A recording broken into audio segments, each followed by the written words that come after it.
ದೇಶದ ಬೇರೆ ಬೇರೆ ರಾಜ್ಯಗಳಲ್ಲಿ ಬಿಜೆಪಿ ತನ್ನ ವಿರೋಧ ಪಕ್ಷದವರಿಗೆ ಶಾಕ್ ಕೊಡ್ತಾ ಇರುತ್ತೆ.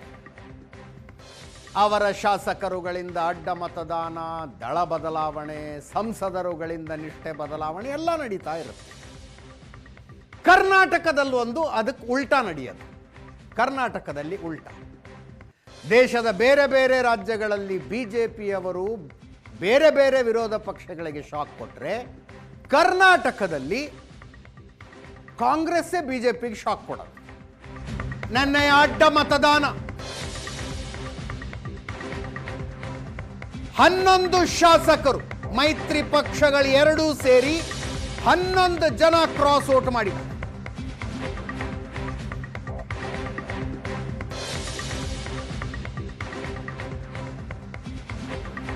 ಬಿಜೆಪಿ ಜೆಡಿಎಸ್ಗಳಲ್ಲಿ ಕಂಪನ ಶುರುವಾಗಿದೆ.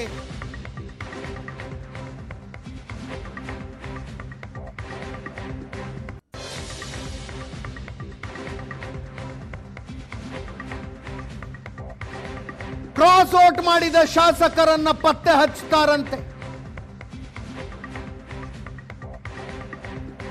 ವಿಜಯೇಂದ್ರರು ಹೈಕಮಾಂಡ್ಗೆ ವರದಿ ಕೊಡ್ತಾರಂತೆ. ಸೋಮವಾರ ರಾಷ್ಟ್ರೀಯ ಅಧ್ಯಕ್ಷ ನಿತಿನ್ ನಬೀನ್ರನ್ನ ದೆಹಲಿಯಲ್ಲಿ ಭೇಟಿಯಾಗಲಿದ್ದಾರೆ ಬಿಜೆಪಿ ರಾಜ್ಯಾಧ್ಯಕ್ಷ ವಿಜಯೇಂದ್ರ.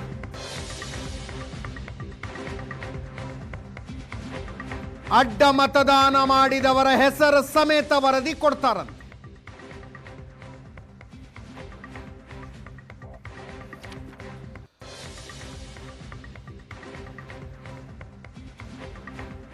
ಮೂವರು ನಾಯಕರ ನೇತೃತ್ವದಲ್ಲಿ ಸತ್ಯಶೋಧನಾ ತಂಡವನ್ನು ರಚಿಸಲಾಗಿದೆ. ಸಿಟಿ ರವಿ, ಎನ್ ಮಹೇಶ್ ತೆಂಗಿನಕಾಯಿ ಇದ್ದಾರೆ ಇದರಲ್ಲಿ. ಅಡ್ಡ ಮತದಾನ ಮಾಡಿದವರ ಪತ್ತೆಗೆ ಸತ್ಯಶೋಧನಾ ತಂಡ ಜೂನ್ 25ರ ಒಳಗೆ ವರದಿ ಕೊಡಬೇಕು ಅಂತ ಹೇಳಿದಾರಂತವರಿಗೆ. ಯಾವ ಕಾರಣಕ್ಕೆ ಅಡ್ಡ ಮತದಾನ ಆಯಿತು, ಯಾರಿಂದ ಆಯಿತು ಅಂತ ಸಿಟಿ ರವಿ, ಎನ್ ಮಹೇಶ್ ತೆಂಗಿನಕಾಯಿ ಅವರ ತಂಡ ಪತ್ತೆ ಹಚ್ಚಿ ವರದಿ ಕೊಡಬೇಕಂತೆ.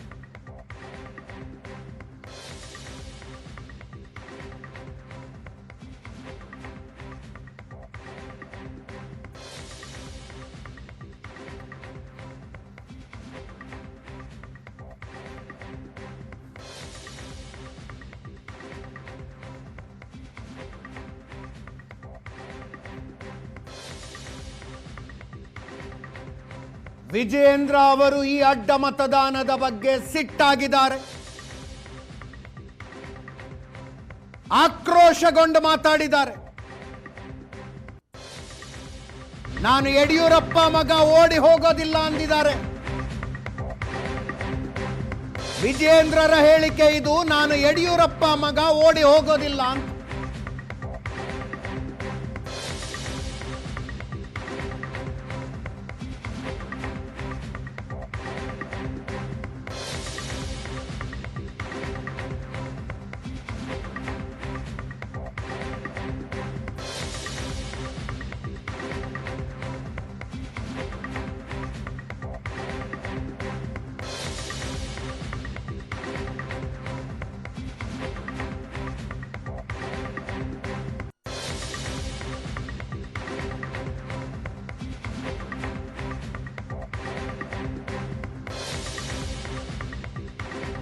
ಮೀರ್ ಸಾಧಕರುಗಳಿದ್ದಾರೆ ನಮ್ಮ ಪಾರ್ಟಿನಲ್ಲಿ. ಅದನ್ನು ಪಕ್ಷ ಖಂಡಿತವಾಗಿ ಗಂಭೀರವಾಗಿ ತೆಗೆದುಕೊಳ್ತದೆ. ಏನು ಅವ್ರ ವಿರುದ್ಧ ಆ್ಯಕ್ಷನ್ ತೆಗೆದುಕೊಳ್ಬೇಕು ಅದನ್ನು ತಗೊಳ್ತಾರೆ. ಒಂದು ರಾಷ್ಟ್ರೀಯ ಪಕ್ಷವಾಗಿ there is limit for everything. ಕಾರ್ಯಕರ್ತರು ಬೇಸತ್ತಿದ್ದಾರೆ ನಮ್ಮ ನಡವಳಿಕೆಯಿಂದ. ಆದರೆ ಒಬ್ಬ ಚುನಾಯಿತ ಪ್ರತಿನಿಧಿ, ಭಾರತೀಯ ಜನತಾ ಪಾರ್ಟಿ ಟಿಕೆಟ್ನಲ್ಲಿ ಗೆದ್ದಿರ್ತಕ್ಕಂಥ ಶಾಸಕರುಗಳು ಈ ಮಟ್ಟಕ್ಕೆ ಹೋಗ್ತಾರೆ ಅಂತ ಹೇಳಿದ್ರೆ ಎಲ್ಲೋ ಒಂದು ಕಡೆ ಗೆರೆ ಎಳೆಯುವಂಥ ಕೆಲಸ ಒಂದು ರಾಷ್ಟ್ರೀಯ ಪಕ್ಷವಾಗಿ ಅದು ಮಾಡಬೇಕಾಗ್ತದೆ. ಆದರೆ ಒಂದಂತೂ ಸತ್ಯ, ಯಾರು ಮೀರ್ ಸಾಧಕರುಗಳಿದ್ದಾರೆ ನಮ್ಮ ಪಾರ್ಟಿನಲ್ಲಿ ಅದನ್ನು ಪಕ್ಷ ಖಂಡಿತವಾಗಿ ಗಂಭೀರವಾಗಿ ತೆಗೆದುಕೊಳ್ತದೆ. ಏನು ಅವ್ರ ವಿರುದ್ಧ ಆ್ಯಕ್ಷನ್ ತೆಗೆದುಕೊಳ್ಬೇಕು ಅದನ್ನು ತಗೊಳ್ತೇವೆ. ಇವತ್ತು 6-7 ಮತಗಳು ಅಡ್ಡ ಮತದಾನ ಆಗ್ತದೆ ಅಂತ ಹೇಳಿದ್ರೆ ಅವ್ರಿಗೂ ಕೂಡ ನೋವಾಗ್ತಕ್ಕಂಥದ್ದು ಸಹಜ. ಜೆ ಡಿ ಎಸ್ ಪಕ್ಷಕ್ಕೆ ಎಷ್ಟು ನೋವು ಬೇಸರ ಆಗಿದೆ, ನಮಗೂ ಕೂಡ ಅಷ್ಟೇ ಬೇಸರ ಆಗಿದೆ. ನಾವು 2 ಸ್ಥಾನಗಳನ್ನು ಗೆದ್ದಿರ್ಬೋದು, ಅದು ನಮಗೂ ಕೂಡ ಅಪಮಾನ ಆಗಿದೆ. ನಮ್ಮ ಶಾಸಕರಿಗೂ ಕೂಡ ಅಡ್ಡ ಮತದಾನ ಆಗಿದೆ. ಹಾಗಾಗಿ ಇದನ್ನು ಭಾಳ ಗಂಭೀರವಾಗಿ ತೆಗೆದುಕೊಳ್ತೇವೆ. ನಮ್ಮ ವರಿಷ್ಠರನ್ನು ನಾನು ಕೂಡ ಭೇಟಿ ಮಾಡ್ತೇನೆ. ಇದನ್ನು ತಾರ್ಕಿಕ ಅಂತ್ಯಕ್ಕೆ ತೆಗೆದುಕೊಂಡು ಹೋಗ್ತಕ್ಕಂಥ ನಿಟ್ಟಿನಲ್ಲಿ ನನ್ನ ಅಭಿಪ್ರಾಯ ಏನಿದೆ ನಮ್ಮ ರಾಷ್ಟ್ರೀಯ ನಾಯಕರು ತಿಳಿಸ್ತೇನೆ. ನಮ್ಮ ಶಾಸಕರು JDS ಪಕ್ಷಕ್ಕೆ ಅನ್ಯಾಯ ಮಾಡಿದ್ರು ಕೂಡ ದ್ರೋಹನೇ, ತಾಯಿಗೆ ಮೋಸ ಮಾಡದಂತೆ. BJP ಶಾಸಕರು ನಮ್ಮ BJP ಅಭ್ಯರ್ಥಿಗೆ ಮೋಸ ಮಾಡಿದ್ರು ಕೂಡ ಅದು ತಾಯಿಗೆ ಮೋಸ ಮಾಡದಂತೆ. ಹಾಗಾಗಿ ಇದನ್ನು ಭಾಳ ಗಂಭೀರವಾಗಿ ಪರಿಗಣಿಸ್ತೇನೆ. ಬರದಲ್ಲಿ ಬರ್ದಿದ್ದು ನಾನು ಕೂಡ ತಪ್ಸೋಕ್ಕಾಗಲ್ಲ. ಈ ಎಲ್ಲ ಬೆಳವಣಿಗೆಯಿಂದ ವಿಚಲಿತವಾಗಿ ಓಡೋಗ್ತಕ್ಕಂಥ ವಿಜಯೇಂದ್ರ ನಾನಲ್ಲ. ನಾನೊಬ್ಬ ಪಕ್ಷದ ಕಾರ್ಯಕರ್ತ ಇದ್ದೇನೆ, ಭಾರತೀಯ ಜನತಾ ಪಾರ್ಟಿ ಅಧ್ಯಕ್ಷ ಇದ್ದೇನೆ, ಯಡಿಯೂರಪ್ಪವ್ರ ಮಗನೂ ಕೂಡ ಇದ್ದೇನೆ. ಇವೆಲ್ಲನೂ ಕೂಡ ಅರಗಿಸ್ತಕ್ಕಂಥ ಶಕ್ತಿ ನನಗೂ ಕೂಡ ಇದೆ. ಯಾರಿಗೆ ಏನು ಮಾಹಿತಿ ಕೊಡಬೇಕು ಕೊಡ್ತೇನೆ. ಸರಿ, ಶಿವಕುಮಾರ್ ಅವರು ಅಂತ ಒಂದು ಚಾಣಕ್ಯ ನಿರ್ಣಯ ಇಟ್ಟಿದ್ದಾರೆ. ಈಗ ಅಂಥವರ ವಿರುದ್ಧ ನಿಮ್ಮ ಸ್ಟ್ರಾಟಜಿ ಬದಲಾವಣೆ ಮಾಡ್ಕೋಬೇಕು. ಅಯ್ಯೋ ಬಿಡ್ರಿ, ಭಾಳ ಜನ ಚಾಣಕ್ಯರನ್ನ ರಾಜ್ಯದ ಜನ ನೋಡಿದ್ದಾರೆ, ನಾವು ಕೂಡ ನೋಡಿದ್ದೀವಿ. ಓಡೋ ಟೈಮಲ್ಲಿ ಓಡ್ತದೆ, ಬೀಳೋ ಟೈಮಲ್ಲಿ ಮುಗುರಿಸಿ ಬೀಳ್ತಾರೆ. ಇದ್ರ ಎದುರಿಸ್ತಕ್ಕಂಥ ಶಕ್ತಿ ನಮಗಿದೇನು ಹೆದರ್ಕೊಂಡು ಓಡೋಗ್ತಕ್ಕಂಥ ಪ್ರಶ್ನೆನೇ ಇಲ್ಲ. ಭಾರತೀಯ ಜನತಾ ಪಾರ್ಟಿ ನಮ್ಮ ಸಂಘಟನೆ ಇದೆ, ನಮ್ಮ ಸಂಘಟನೆ ಕಾರ್ಯಕರ್ತರ ಶಕ್ತಿ ಇದೆ. ಹೇಗೆ ಬಗ್ಗಿಸ್ಬೇಕು ಬಗ್ಗಿಸ್ತೇವೆ. ಇದೊಂದು ಚುನಾವಣೆಯಿಂದ ಎಲ್ಲವೂ ಕೂಡ ಮುಗಿದೋಗಿ ಯಾರು ಮೀರ್ ಸಾಧಕರುಗಳಿದ್ದಾರೆ ನಮ್ಮ ಪಾರ್ಟಿನಲ್ಲಿ, ಅದನ್ನು ಪಕ್ಷ ಖಂಡಿತವಾಗಿ ಗಂಭೀರವಾಗಿ ತೆಗೆದುಕೊಳ್ತದೆ.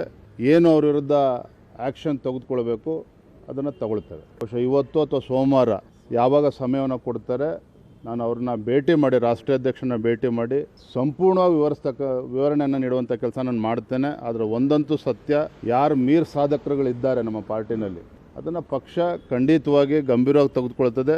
ಏನು ಅವ್ರ ವಿರುದ್ಧ ಆ್ಯಕ್ಷನ್ ತೆಗೆದುಕೊಳ್ಬೇಕು ಅದನ್ನು ತಗೊಳ್ತೇವೆ. ಕಾರ್ಯಕರ್ತರು ಬೇಸತ್ತಿದ್ದಾರೆ ನಮ್ಮ ನಡವಳಿಕೆಯಿಂದ. ಇವತ್ತು 6-7 ಮತಗಳು ಅಡ್ಡ ಮತದಾನ ಆಗ್ತದೆ ಅಂತ ಹೇಳಿದ್ರೆ ಅವ್ರಿಗೂ ಕೂಡ ನೋವಾಗ್ತಕ್ಕಂಥದ್ದು ಸಹಜ. JDS ಪಕ್ಷಕ್ಕೆ ಎಷ್ಟು ನೋವು ಬೇಸರ ಆಗಿದೆ, ನಮಗೂ ಕೂಡ ಅಷ್ಟೇ ಬೇಸರ ಆಗಿದೆ. ನಾವು 2 ಸ್ಥಾನಗಳನ್ನು ಗೆದ್ದಿರ್ಬೋದು, ಅದು ನಮಗೂ ಕೂಡ ಅಪಮಾನ ಆಗಿದೆ. ನಮ್ಮ ಶಾಸಕರು ಕೂಡ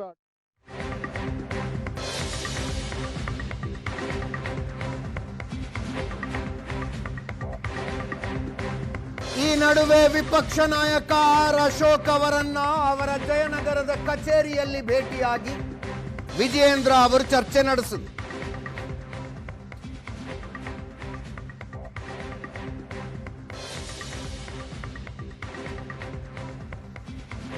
ಎಕ್ಸಾಕ್ಟ್ ಆಗಿ ಬಿಜೆಪಿಯ ಎಷ್ಟು ಶಾಸಕರು ಅಡ್ಡ ಮತದಾನ ಮಾಡಿದ್ದಾರೆ,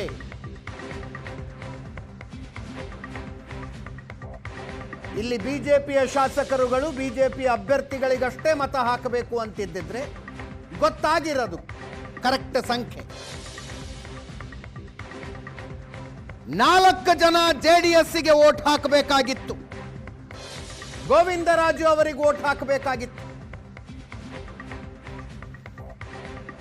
ಆ 4 ಜನ JDSಗೆ ವೋಟ್ ಹಾಕಿದ್ರೆ ಬಿಜೆಪಿಯ ಕ್ರಾಸ್ ವೋಟ್ಗಳ ಸಂಖ್ಯೆ ಕಡಿಮೆ ಅನ್ನಿಸಿಕೊಳ್ತವೆ. ಅಲ್ಲೂ 1, 2, 3 ಜನನೋ 4 ಜನನೋ ಕ್ರಾಸ್ ವೋಟಿಂಗ್ ಮಾಡಿದ್ರೆ JDSನ ಅಡ್ಡ ಮತಗಳ ಸಂಖ್ಯೆ ಕಡಿಮೆ ಅಂತ ಆಗ್ತವೆ.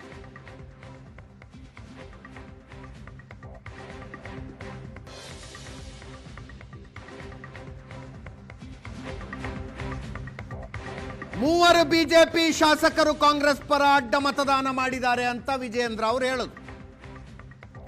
ಬೆಳಗ್ಗೆ 4-5 ಜನ ಅಂದಿದ್ದು. ಭೈರತಿ ಬಸವರಾಜು ಅವರ ಹೆಸರು ತುಂಬಾ ಚರ್ಚೆಯಾಗ್ತಾ ಇತ್ತು. ವಿಜಯೇಂದ್ರ ಅವರು ಕ್ಲೀನ್ ಚಿಟ್ ಕೊಟ್ರು. ಭೈರತಿ ಬಸವರಾಜು ತಪ್ಪು ಮಾಡಿಲ್ಲ, ಅಡ್ಡ ಮತದಾನ ಮಾಡಿಲ್ಲ ಅಂತ ವಿಜಯೇಂದ್ರ ಅವರು ಭೈರತಿ ಬಸವರಾಜು ಅವರಿಗೆ ಕ್ಲೀನ್ ಚಿಟ್ ಕೊಟ್ರು.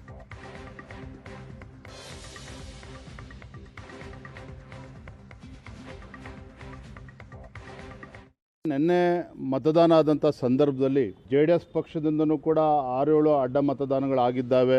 BJPಯಿಂದಲೂ ಕೂಡ ಕನಿಷ್ಠ 4-5 ಅಡ್ಡ ಮತಗಳು ಆಗಿದ್ದಾವೆ ಅನ್ನುವ ಮಾಹಿತಿ ನಮಗೂ ಕೂಡ ಸಿಕ್ಕಿರುವಂಥದ್ದು. BJPನಲ್ಲಿ ಆಗಿರ್ತಕ್ಕಂಥ ಅಡ್ಡ ಮತದಾನದ ಬಗ್ಗೆ ಒಂದು ಅಸಿಂಧುವಾಗಿರುವಂಥದ್ದು, 3 ಅಡ್ಡ ಮತದಾನ. ಅಡ್ಡ ಮತದಾನ ಮಾಡಿದ ಶಾಸಕರು ಜನ್ಮದಲ್ಲೇ ಇನ್ನೊಮ್ಮೆ ಶಾಸಕರಾಗದಂತೆ ನೋಡಿಕೊಳ್ತಾರಂತೆ. ವಿಪಕ್ಷ ನಾಯಕ ಅಶೋಕ್ ಅವರು ಇದನ್ನು ಹೇಳ್ತಾ ಇದ್ದಾರೆ.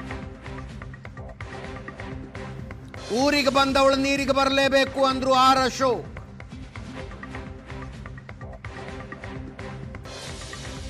ದುಡ್ಡು ತಗೊಂಡು ಓಟ್ ಹಾಕಿರೋ ಸ್ಕೀಮ್ ಅಂತಿದು.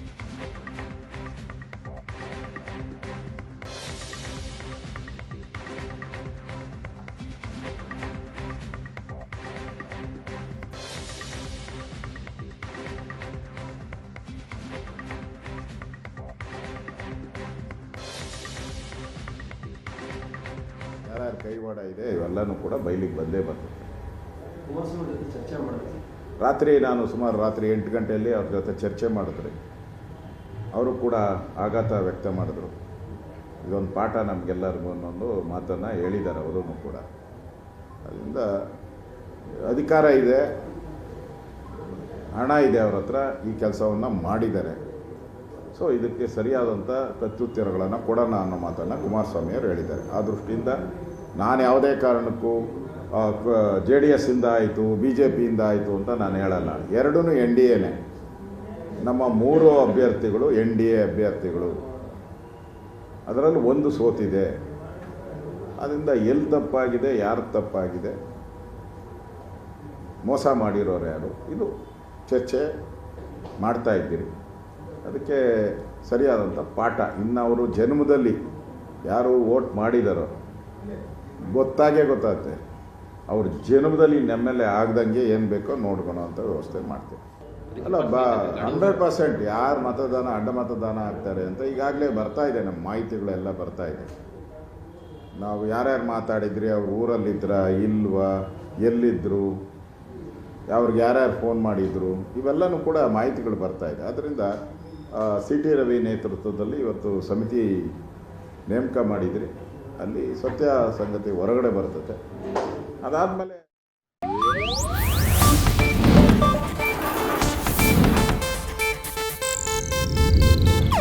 ಇದು ಏಷ್ಯಾನೆಟ್ ನ್ಯೂಸ್ ನೆಟ್ವರ್ಕ್ ಪ್ರಸ್ತುತಿ.